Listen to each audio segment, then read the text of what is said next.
हरिः ओं श्रीमात्रे नमः। ओं गणानान्त्वा गणपतिगं हवामहे कविं कवीनामुपमश्रवस्तवं ज्येष्ठराजं ब्रह्मणां ब्रह्मणस्पदान् शृण्वन्नोतिपश्य दशादनं प्रणो देवी सरस्वती वाजेभिर्वाजनीवते धेनामवित्रेवत गुरुर्ब्रह्मा गुरुर्विष्णु गुरुर्देवो महेश्वरः गुरुः साक्षात् परब्रह्म तस्मै श्री गुरवै नमः। श्रीमहागणाधिपतये नमः। श्रीमहासरस्वत्यै नमः। श्रीगुरुभ्यो नमः। हरिः ओं। ఇప్పుడు మనం ఉత్తరప్రదేశ్ నైమిషారణ్యంలో యొక్క విశిష్టత స్థల పురాణం గురించి చెప్పుకుందాం. ఈ యొక్క నైమిషారణ్యానికి ఆ పేరు ఎలా వచ్చిందంటే పూర్వకాలమున ద్వాపర యుగాంతం ఈ కృష్ణుడు తమ యొక్క భగవద్గీతలో ఉన్నటువంటి కురుక్షేత్ర కార్యక్రమాలన్నీ కూడా ముగించుకుని తమ యొక్క రూపాన్ని వదిలేసేవానికి వెళ్ళిపోతూ ఉండగా ఈ ఋషులందరూ కూడా బ్రహ్మ దగ్గరికి వెళ్ళి అడుగుతున్నారటండి.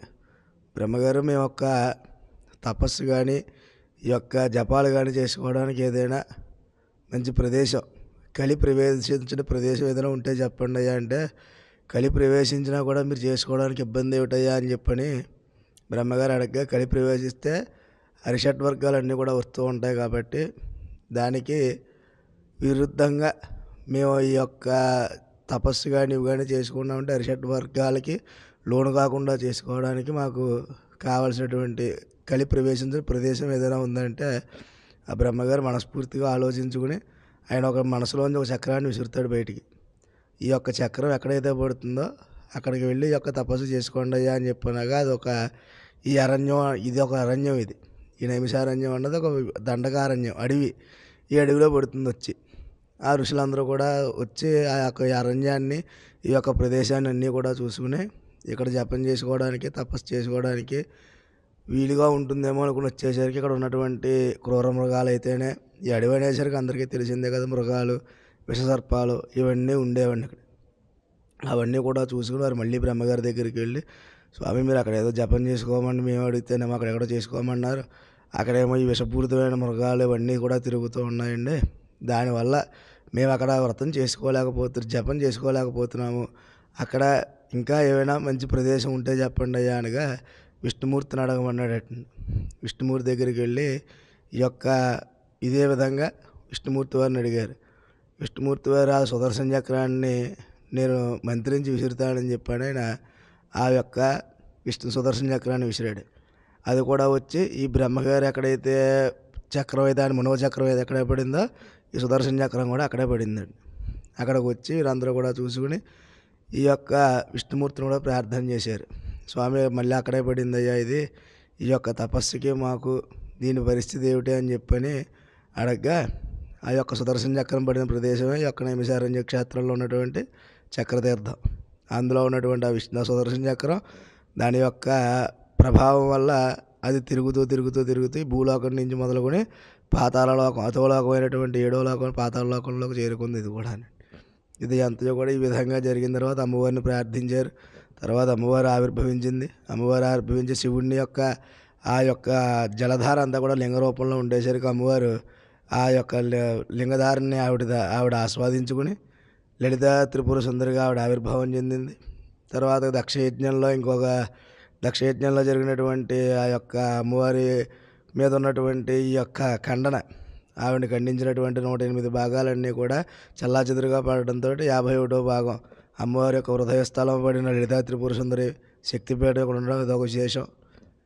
ఈ యొక్క బ్రహ్మ మనసులో అనుకునే వచ్చిన చక్రం యొక్క కొనలు, చుట్టూ ఉండే కొనలు అన్నింటి పేర్లు కూడా నిమి, దాని పేరు.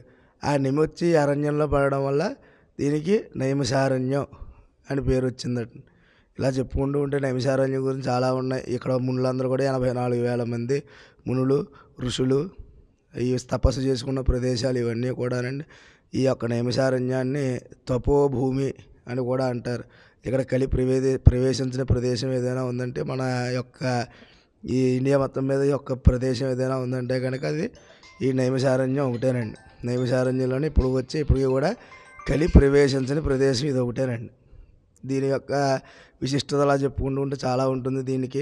దీని యొక్క ముందుగా ఈ నైమిషారణ్యం అనే దానికి పేరు ఎలా వచ్చిందంటే ఇది ఒకటే కారణం. ఆ యొక్క బ్రహ్మ యొక్క మనోరంధ్రం మనోచక్రం పడిన ప్రదేశం, ఆ చక్రానికి ఉన్నటువంటి కొనలన్ని పేర్లు కూడా నిమి. ఆ నిమి వచ్చి అరణ్యంలో పడడం వల్ల దీనికి నిమి అరణ్యం వల్ల నైమిషారణ్యం కింద మారింది.